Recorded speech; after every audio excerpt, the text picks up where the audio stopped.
almost live from the CX Therapy Studio, CX Therapy Season 5.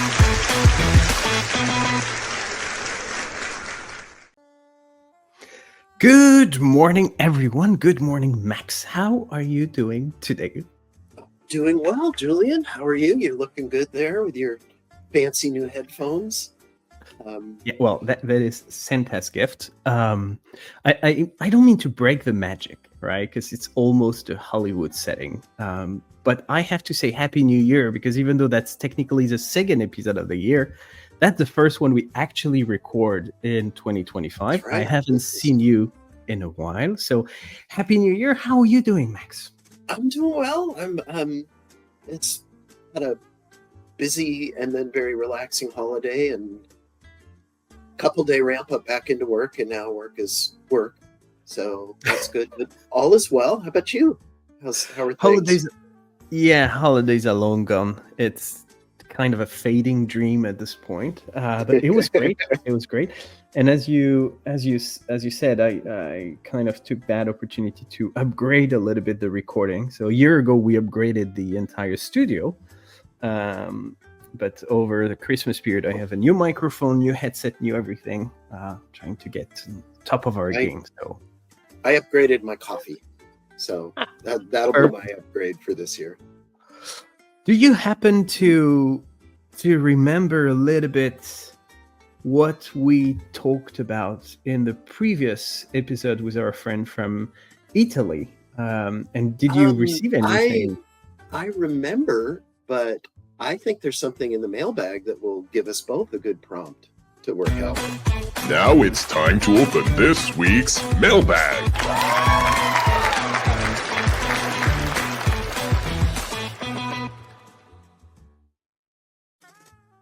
And I got it. The mailbag is here. Let's see if there's a letter in it. I feel there's one. All right. Let's see. So the last time we spoke, it was with Ricardo. Yep. And he had just I'll use the word inspiring, a pretty amazing story about Medtronic and his need for insulin. And he just called in and suddenly was straight to a high-level VP and got taken care of in a way that was so amazing. It basically kicked off his entire career in CX. And really good question. And I think it's interesting because since this is healthcare, my perspective will be very different from yours. It's a very simple question. It's just, could that sort of experience where someone just so thoroughly takes his hand and works him through things, could that even happen today? We kind of had that experience with Daryl. Can't remember all the details. That was kind of automated. It was not really a person taking his hand. But I remember Daryl having a terrible experience with an airline and then having, was it a chatbot or AI or whatever, taking over, fixing? Yeah, the chatbot then, or actually I guess it was proactive. He was sent a chat that had links to Uber rides and hotel and meals and everything. It's just like, sorry, we know you didn't want to spend the night in Atlanta, but you're here, so here's all the stuff that you need. Exactly. So it does happen automated. I had a very good experience lately. Actually, you're talking about Ricardo, who has been working quite extensively for Samsung. I had something with Samsung just over the weekend, last weekend. I'm selling my small TV because we've upgraded to finally a new TV. So I'm selling a TV. We're not using a tiny one from Samsung, and I call them up because I just want to clean it up entirely before you sell it, right? I don't want everyone to have access to my various accounts.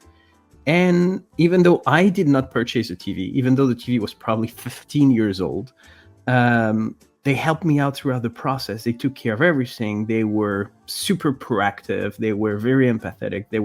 Everything was great. So it does happen. You can have fantastic experiences to the level where you talk to the COO directly. I also had that 10 years ago when I worked in the hospitality business, where we were giving away the direct email and phone number of the CEO, and no one would ever call him because people were They loved having direct access, but unless you have a big issue, they won't abuse it. So Again, I actually, think, it may be 1 in a million, but it does exist, and there should be more than 1 in a million. yeah, I guess that's probably true. It's just obviously it's not scalable, but I guess that's the hope with automation, is that we can build things that can, not just answer a question, but actually look at your situation and say, oh, you're stranded. Here's everything you need. Why make you go stand in line and fight for that and everything, and have something that's good enough to talk to that you could actually work out. Oh no, you know what? I'd rather stay an extra day and fly the other day, because if the only flight option is 6 a.m., I don't want that. Those sorts of subtle things that no amount of personalization can understand, because that's really crawling in your head in a way that I couldn't even articulate to you ahead of time. Sure. But what it takes is for people to care and a little empathy, right? Which is actually perfect transition, because I have some stats for you, and I think today we're going to talk empathy. All right. How about this? Empathy is the most important factor in building customer loyalty. That's not too old statistics. That's 2023, so technically we're in 2025 now. But that's from Salesforce. Are you surprised that this might be the most important factor? No, I love that. We have the 3 things that a company has to get right, and one of them is emotion. And the way you get emotion is through empathy. So yeah, I think it's spot.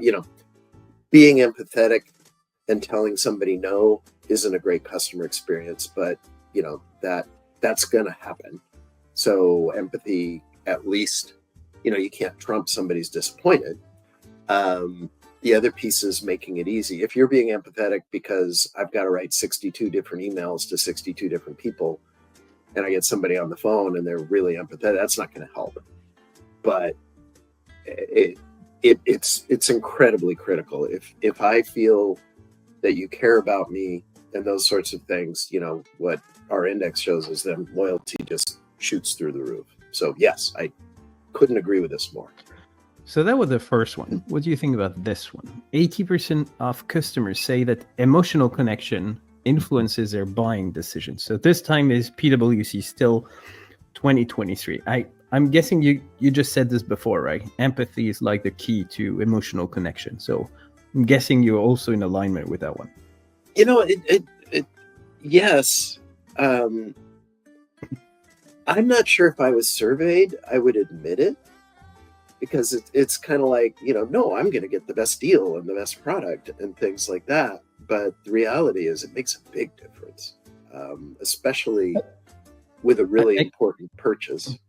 Yeah, that's what I was about to say. I guess it depends on what you're buying, whether you're buying some junk for $3 that you're going to need once, or whether you're buying something important that you're going to buy regularly, or it's going to have an impact on your life. Yeah, when I bought windshield wipers, I mean, those are important, but when I bought windshield wipers, I didn't need an emotional connection with you don't get too emotional about your windshield wipers. No, I get that. I do if they don't work, but when I'm buying them in the store, not so much. 48% are not using digital technology to make their agents more empathetic with customers. That's from Engaged Customer 2024. And here is a question. When everyone is going digital, isn't it a major gap to close? Meaning, everyone is going digital. Every company has to go digital. You can't just use pen and paper anymore. At some point, 2025, if you're not digital, you're probably missing something. But with everyone going digital and with everyone going AI, are we potentially losing the empathy, the empathy that we so badly need? How do you feel about that number? I'm a little confused. 48% of companies are not using digital to make agents empathetic. How would you make an agent empathetic? Not leveraging technology with that purpose of increasing. All right. Okay. I think I see a path of compatibility between that and the desire to be empathetic, or the need to be empathetic. When we do surveys, one of the things we ask is, do you want to talk on the phone or face to face? Do you want to have a digital interaction? The simpler the interaction, the more people want to do it digital. So I think where I could see this making a lot of sense is if I need empathy, if it's a really hard thing, I'm not going to do that digital. I'm not going to want to write a 16-page text to explain all the background and everything. I'm going to want to get on the phone and really talk to somebody about that. That's a fair point. And that's actually one of the interesting things that Daryl was saying last year. Back to Daryl again. He said a lot of great thing, where he was talking about, do I really want my chatbots to sound like humans? Do I really want my artificial intelligence to be smart enough to pretend that it is a human being? Or do I just want it to fix my problems? And that's probably where you also need to place a cursor. You know what? I actually want to bring a guest. I think we need to have this. Guest? How lovely. We do have a guest. Today I want to bring someone who knows about customer experience, obviously, who knows about marketing, who knows about technologies, who knows about a bunch of stuff around technologies that we may not even have a chance to cover today. But I think we need to bring some new blood here to continue the discussion. I think it's about to have our guest time. And now, please welcome this week's guest, a true CX expert.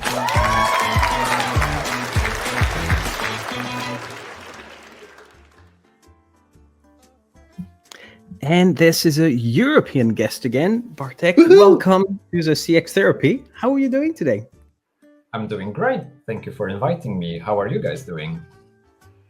Doing well. I've got my coffee. It's a little earlier for me than you guys, so life is good. For me, it's actually tea. I'm getting ready to go to bed at any point. But I should probably get a glass of wine or something to kind of complement the trio. Yeah, there you go. There you go. I don't know if you're familiar with the show, Bartek, but you're going to have some very tough questions from Max right now. So whatever kind of wine you want to drink, just take it easy. That's going to go just fine. Max, he's all yours. So if you could, in a one-word answer, have you stopped beating your wife? I did. Okay, recently. good. So we talked a little bit before this, and you kind of went through some of your background. Why don't you just first off, a 2-minute summary of your CV and some of your background, because my goodness, it's not the simple path or the one place kind of story. Yes, I think that my story is really hard to say, but it really stretches from full width of different, let's say, factors or dimensions how we can describe the job. Yeah, so I have worked in startups that have just been starting to massive corporations like IKEA. I have worked, locally on Polish market, Costa Rican market, or globally, basically for it was like 52 countries that Danone had their operations at the time. I had worked in FMCG company, which is all about kind of push to a bit more structured and the long-term relationship, which is maybe IKEA play, or for instance medical nutrition, where you have to continuously use the product for a very, very long time. I have worked with infants, I have worked with Alzheimer patients, so it's really kind of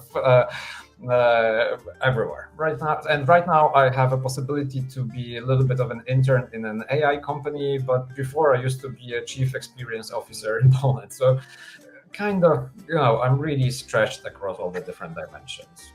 That's so when we were talking, not just all the different kinds of companies, but all the different kind of roles, you said something that struck me. I want to ask you about. You said I'm going to paraphrase, but you were doing marketing, CMO, and that stuff, and it just wasn't running deep enough to kind of put my words in your mouth, that you wanted more, and that's kind of what got you to CX. So I just love to hear color around that. I thought that was a really interesting statement. Sure. And it's actually a pretty good story, and of course, actually a real one as well. Just so everyone is really surprised by when I tell it, but it really happened. At this moment, I was working for Danone, the dairy company. So, the super fast rotating things where you basically, put it on a shelf, you have to sell it in 2-3 weeks, or it, goes to the bin. It's dead. And I was responsible for the digital marketing over there, and we were shooting a big campaign for like a massive brand with basically a top influencer in Poland. And we had this idea to create these beautiful pictures of her together with the brand character. On one of them, she was swinging on a massive ball, like kind of, you remember this old Miley Cyrus? Like she was, going on this ball, etc. So we had something similar. And we had this super expensive photographer being hired, and we spent literally 3 hours making sure that, her hair was exactly perfect, on this ball when she was walking back and forth. So it took, in order to get basically one shot to be used in commercial, it took us, 3 hours, one break, one lunch in between, and, a whole bunch of makeups, the set, etc. And this was all for like a small yogurt brand, basically. And then I remember we finished the shoot quite late. I think it was like, maybe 10 o'clock or something like that. And I was going back to my home, and I stopped in one of the kind of supermarkets that were still open at this moment. And I was passing through the dairy aisle, and on opposite to me, there was literally going kind of a woman who was putting the products on the shelf again. She was basically restocking. And I remember her going with like this tray of yogurts, and it was late. Yeah, like it was really like 10:30, 11. And she just kind of looked at the lowest part of the shelf when she's supposed to kind of put it. And then she was like, ugh, and she just, yeah. And I was just like, I'm doing the stupidest job that I could ever do. Because I've just spent, half of my day fixing the hair in order to get one picture right. Well, ultimately, a customer going into this chain store, they are going to see this massive pile. He will never pick it up, yeah, because it gets so ugly. Some of them broke, etc. And then I just really thought, like, I'm done. Like, I need to stop doing marketing. I only dipped in later for IKEA. I make an exception to be a chief marketing officer for a couple of months. But then I quickly stepped out and basically focused on the customer experience, because focusing and putting so much effort into communication is just, for me, really a ridiculous thing to do, especially at this moment, and especially in brands that have so many touch points to work on. And honestly, I have been offered a position to stay in marketing, but I said, no, never again. But again, never say never. Yeah, especially with your background. So I think we'll zip line here. The transformation is what you have on your little title there. What is the transformation you get involved with, and what does that mean to you, or how would you summarize how you approach that? For me, the key, well, I can focus naturally on the customer-focused transformations, because this is something that is very close to my heart. And from my experience, the bigger and the better companies become in their daily operations, they tend to focus very much on improving efficiency of their work, which is great for shareholders, the P&L, etc. But you tend to focus so much on internal things, so much on the processes, that ultimately you always forget about the customer at certain moments. So this is where I go in, and I try to, first of all, sometimes literally get on the stage and say, we need to change. But also, what is more close to my heart is try to organize this kind of internal machine by changing, processes on sales side, internal, sometimes logistics, very often, if not always, HR, to basically make sure that this operation is not streamlined for efficiency, but for a customer as well, in every single part of the company. So that ultimately, when we have this compelling vision and the strategy that we come up with, it doesn't stay on the slides, but it's actually something that people can feel. And for me, it was really fascinating when I was working for IKEA to actually see that customer noticed a massive change in how the employees interacted, how the call center interacted, but also employees noticed that the mindset that they have internally has also changed. When I joined, the major thing, I'm already finished, sorry. But the major thing that almost every single employee of IKEA was telling whenever we wanted to do something different was this kind of, this is not how we do it in IKEA, right? Like, in IKEA, we do it differently. We have our own thing, etc. And my biggest something that I'm most proud of is that after 3 years of being there, no one actually said that. Like, we super stigmatized that sentence. We managed to get people to open their minds and do something a little bit different. You're actually giving me the perfect segue, because I had a question for the two of you, and it's exactly on topic here. What is your belief here? I'm going to share some statistics again with you guys in a second, but before I do, I'd like you to get your opinion. Do companies today believe that the pursuit of digital efficiency hurts the human touch? Are companies really looking after, as you said earlier, efficiency, productivity first before they even consider the customer? So in a second, I'm going to share the answer coming from a recent survey where companies state whether they think about digital efficiency hurting human touch or not. But what is your view on this? I don't know who feels more comfortable sharing his opinion first. Why don't I go first? I can throw a stat out and have a quick thought. And then Bartek, you can take us home. 67% of companies have a chatbot. 16% of people actually use chatbots with any kind of regularity. So I think companies believe the pursuit of digital is a good thing because it saves money, and they're hoping they don't ruin the human touch. And the reality is it's not working. Interesting. I love when you throw stats like that, Max. Sorry, but I've probably thrown that one on this before, but I've heard it. Yeah. I can make up some stats if you want to. Oh, that'd be beautiful. Well, okay, I don't have the numbers, to be honest, and I'm not going to be making it up.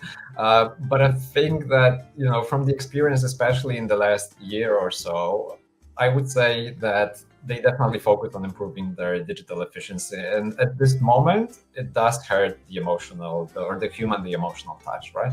I think that at this stage, we are still under this kind of massive AI craze.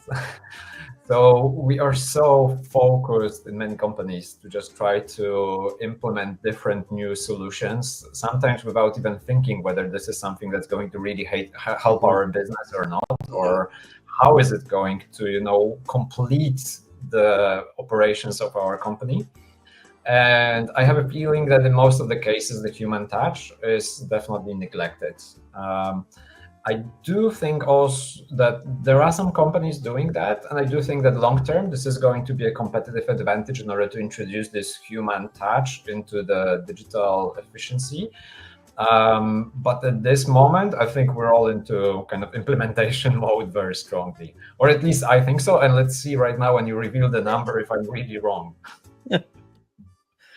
56% of companies disagree with the statement that they have pursued digital efficiency to such extent that they have lost the human touch. So it looks like most companies believe that it does not hurt the human touch. But I would agree with you guys, as a consumer, I feel I had a very when did I oh okay I can't share the name of the brand, but I've been I've been trying to talk to an IT system that send me in a loop over and over again, as we've all experienced, because they believe their chatbot is so efficient that you don't need to have a human agent, and the chatbot does not understand and keep asking the same question over and over again. How more frustrated can you get than that?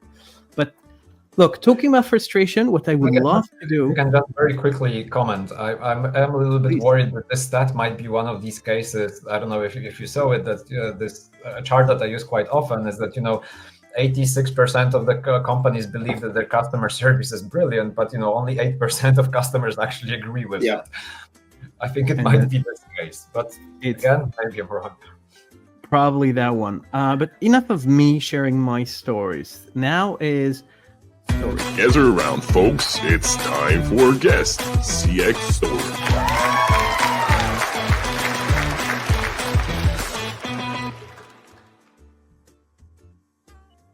All right. So now what we'd love to do is, we know you are an expert of many things. We know you work in transformation, you work in marketing, you work in customer experience, you work in AI and crypto. But you also happen to be, like all of us, a consumer. And as such, you have consumer stories of your own. So if you don't mind sharing your latest, most scaring story with us. Yes. Thank you for this introduction, because indeed, like all three of us, we're experts in many things, but we're also humans. And for me, that means that I need to have my teeth cleaned from time to time with the dental hygienist. And I actually visited one around 2 months ago. And this time I decided to choose one that was kind of relatively far away from me, but I had this kind of nice premium package at this the bigger company. I can use the name, right? The Medicover, let's say, because ultimately, if they use it for a better good, then I don't think it hurts them so much. And they have really beautifully looking dental offices. Like I saw it, they sometimes have some high street locations. So literally, when you look at the studio that we right now have in the background, like this is more or less the look and feel of the whole dental office when you walk into it. So nice, super high quality leather sofas, beautiful lighting, plants, etc. Like it doesn't feel like a dental office at all. So while entering that, I thought like, okay, this is going to be nice, and I have this nice premium package. So like, this is almost going to be like pampering myself, even though ultimately it's going to mean someone, cleaning my mouth with my gums, which are going to most likely bleed because this is the condition that I have. I'm sorry for being kind of a little bit personal here, but it is important for this story. So, I was waiting for my appointment. I got offered, a glass of water. I was just sitting there over there relaxing. And then I got invited into the dental office. And this was really like entering into a completely different world. First of all, okay, it needed to be probably like, really clean and, no leather sofas over there, etc. But it was actually super disorganized. I've never noticed that before, but I go in and I see some of the closets being like half open, the other one half closed, then some literally like 2 pieces of garbage laying on the floor. The tops of the cupboards were really kind of disorganized with some napkins as well, like some stuff doing that. So it felt like, holy cow, yeah, like okay, it doesn't really give me the confidence, especially that. And I'm going to go more and more intimate. I am a little bit of a scared of cleaning the teeth because it always generates quite a lot of pain for me. But okay, I thought that the last couple of times were quite nice, so I went into that.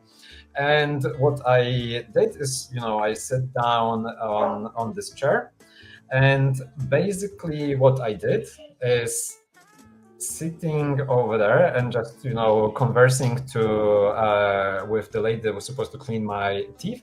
And then basically she started to not focus on me, but to talk to the other person that was in the room, telling her that she's gonna take over at a certain moment and do this and this, and then actually guiding her through all the procedures that she was doing to me and explaining to her, to this new kind of intern, what she was doing.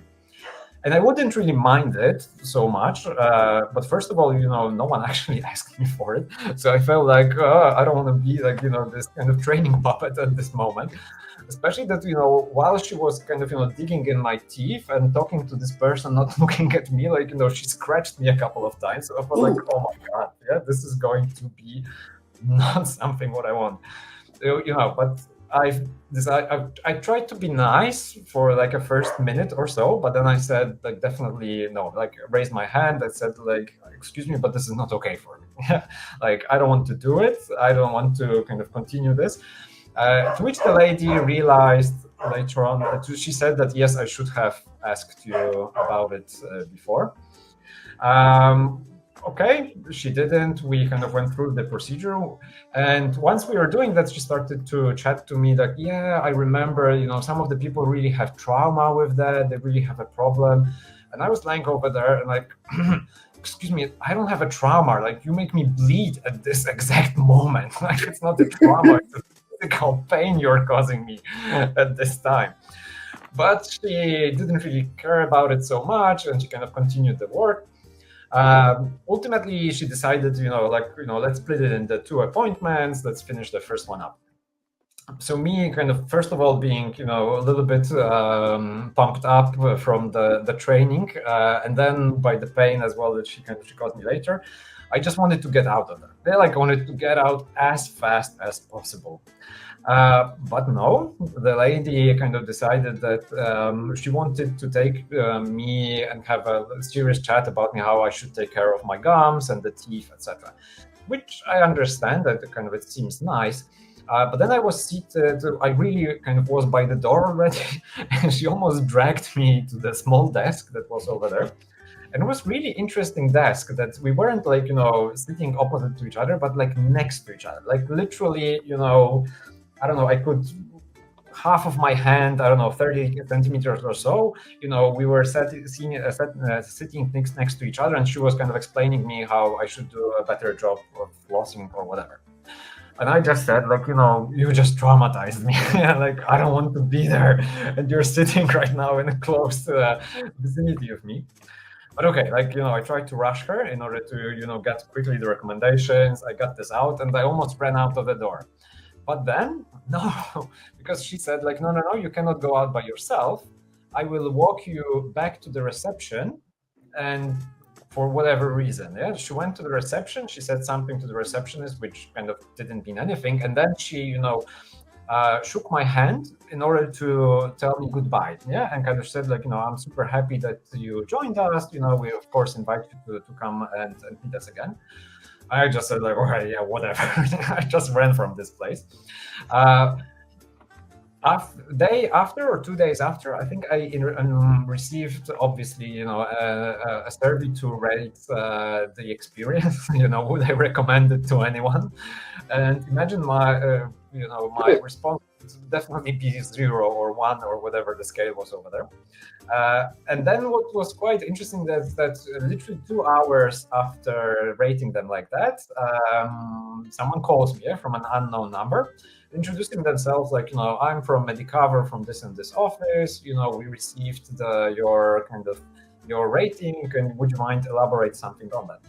And while he is asking me, and I'm telling you a little bit the story of what happened, I can hear laughs in the background of this guy. And ultimately, I finished telling him the story, and he started to, of course, we apologize to you for what happened. It's not really nice. But the situation where you can sense that someone is smiling on the phone? Definitely the situation. 0 kind of regret, but either smiling or laughing on that. So I just said, okay, whatever. I hang out, and I needed to finish the procedure, but I made sure when booking the next slot, never definitely go to that particular office, and I finished it completely different, where I had a super nice experience. Kind of 0 stress, teeth 100% cleaned, and I just kind of thanked God and this lady for doing a great job. Yeah. Wow. Well, first of all, thank you for sharing. I think Max kind of felt good listening to your story because it probably reminded him of a hairstylist story, but he didn't have to bleed on that chair. Boy. So yours was worse. Yeah. No, I had a woman This who was I thought was oversharing. I do apologize. Yeah, I had a woman. Somebody asked me what I did for a living, and I said I worked on voice response systems, and I thought she was going to give me a reverse mohawk. She was like, "I hate those things." Well, that was a tough story. You know what? I don't know if the word funny is right. The most funny or scary thing here is. Don't worry, I don't have emotional connection to it. Like I can laugh from this situation about the situation. Okay. Perfect. Then let's dissect it. They seem to care about customer experience from a process perspective because they ask, because they send you a survey, because they care about the answer, because they call you back within, what did you say, 2 hours? I mean, most companies, even when I give them a 0 rating, I never hear back from them, most of them. So they seem to care a lot from a process perspective. But when it comes to a human perspective, the culture probably within the company means that, well, they follow the process, but they don't care about what the process actually means and what it was built for in the first place. Now, we could also argue that a dentist, I don't know how it works in Poland, but a dentist, at least in France, never gets a training for customer service. They work in the service industry, so you expect that they have the minimum understanding of what it is to treat people correctly, because otherwise you should not spend 8 hours a day working with people if you don't care about people. But they don't necessarily get a training for that. So you could be a little bit forgiving on that part, but laughing over the phone when you handle surveys and ask questions to people and they accept to take time to answer, this is pretty unforgivable because it's so hard to get someone to accept to talk to you on the phone. Respect that. I mean, and respect your customers in general. That's my initial reaction. My thoughts are along those lines. Up until the very end of your story, I kept wondering, because you're right, the process sounds fine, and the couch is lovely, and everything about that. And at first I was wondering, well, maybe this is just an employee. You know, there's so few stories like that. Usually the agent is the hero going against odds, and this felt like, you know, maybe this is just this particular person has a lack of social skills and some things like that. But then when you throw the phone call in there, do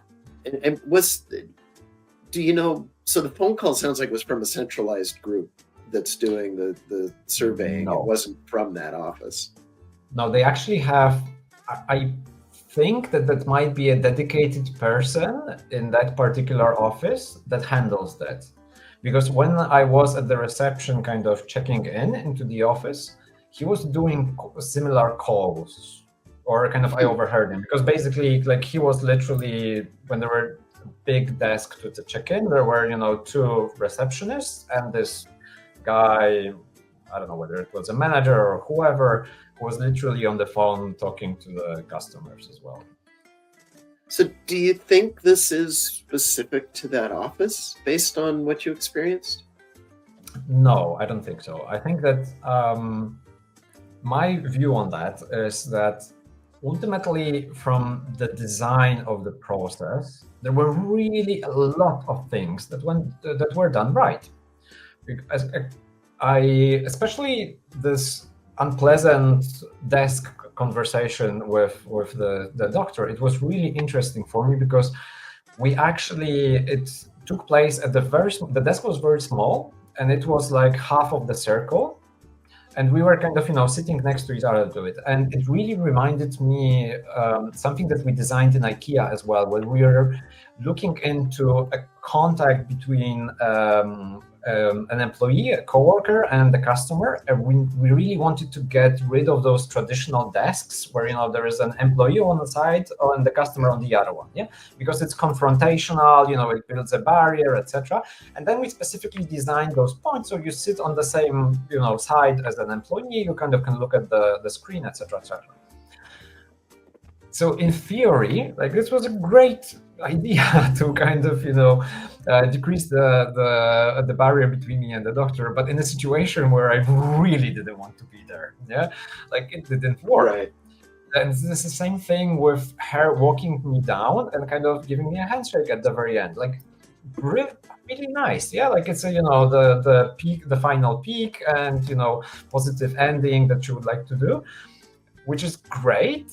But again, not in the state that I was in right now. Yeah, and I'm quite cultured person. I don't yell at people or become super emotional, but I really was quite obvious that I do not want to be there. The interesting thing is, I think you are part of the very small percentage of people who would actually raise their hand. I think most people, and that's a story I was referring to, Max, where you don't necessarily like their haircut you're getting, but you're not going to say, I don't like their haircut. Yeah. Most people feel like there's one of two things. It's either you don't want to be rude, so you don't want to tell people, you fucked it up, look at my hair. So you don't want to be rude, so you're just going to say, okay, I like it, and you're never going to come back. Or you're actually scared because they have scissors in their hands, and then Right. it might end up bad for you if you were truthful. I think you're one of the very few people who actually do dare to raise their hand and say, stop it, I can't take that anymore. And that's probably why they may not be used to it. Because maybe they butcher many other people, but maybe they have the feeling to do it right because no one ever dares telling them that's a problem. Stop doing that's that. An interesting thought. Yeah. And then, there probably, again, not many people answered, the NPS question, especially, with giving a comment. So they might completely miss it as well. Yeah.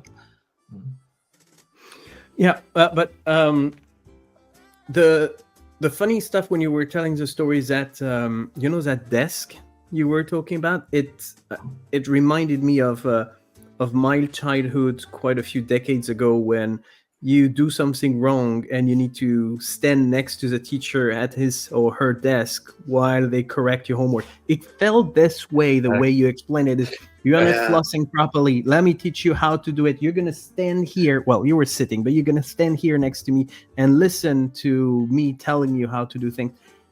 I understand that in IKEA, you built it in a way you create a connection, but the way you describe it here is really going the other way around where I'm going to teach you something you don't want to hear.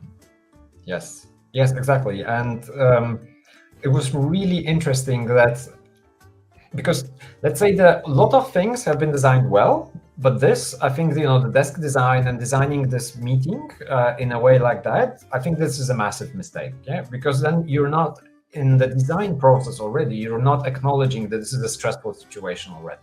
Yeah. And maybe whatever procedure you had, maybe you do not want to sit, next to someone, and maybe you don't want to get exactly 10 tips and be schooled about, how you should wash or whatever. Yeah? So I think even though some of the other parts might have been designed well, now that you mentioned that, I think that this is just wrong design as well. Yeah, and it does so much things emotionally when you're put in this kind of uncomfortable situation like that. Yeah, someone is kind of really going into your personal space. So exactly, your personal space is incredibly important. Respecting that is sorry, Max. No, I'm comparing to my dental experiences. I've had 2 dentists my adult life, other than some transition time. And the first one, it was business. I was out in 20 minutes. We had 30 seconds of polite chatter. She always had a different hygienist, but it was just boom, boom, quick, go. And then now it's about an hour, and Denise is the most lovely person I've ever talked to. And our kids went to the same grammar school, so it's the opposite. It's chatty, it's informal. And the I'm there with a hygienist the whole time. The dentist pops in for 30 seconds and, hey, okay, your teeth are fine. And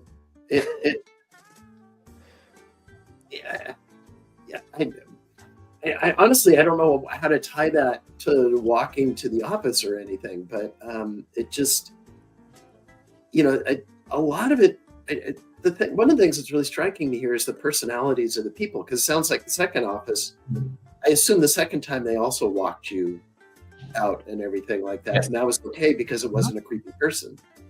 Yes, the procedure was almost exactly the same.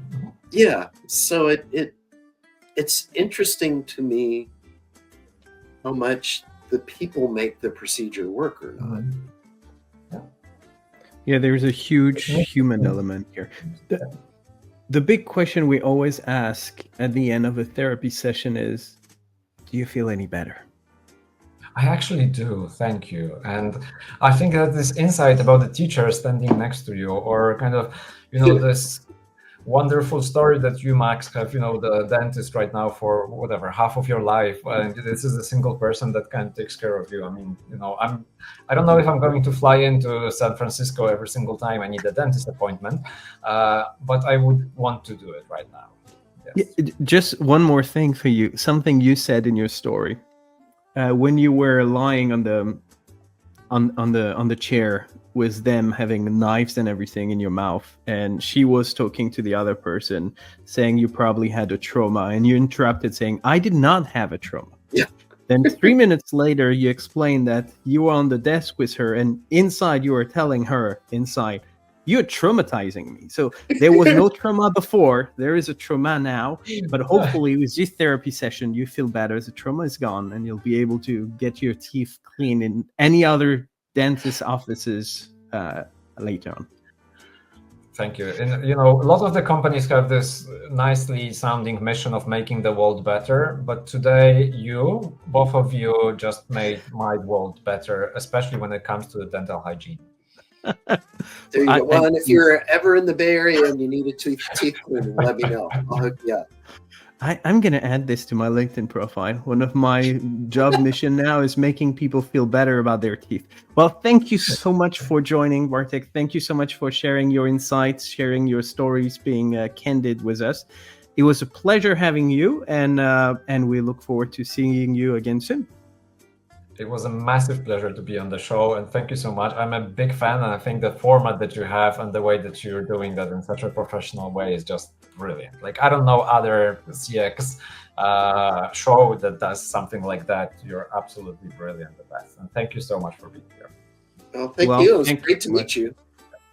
And for everyone watching, big thank you for watching this second show of 2025. We look forward to receiving all your questions so that we can fill Max's mailbag for our next session. And have a beautiful rest of your day. Talk to all of you in about a month's time. Thank you, everyone. Very important to get those dental questions in. Thanks so much, everybody. Thank you.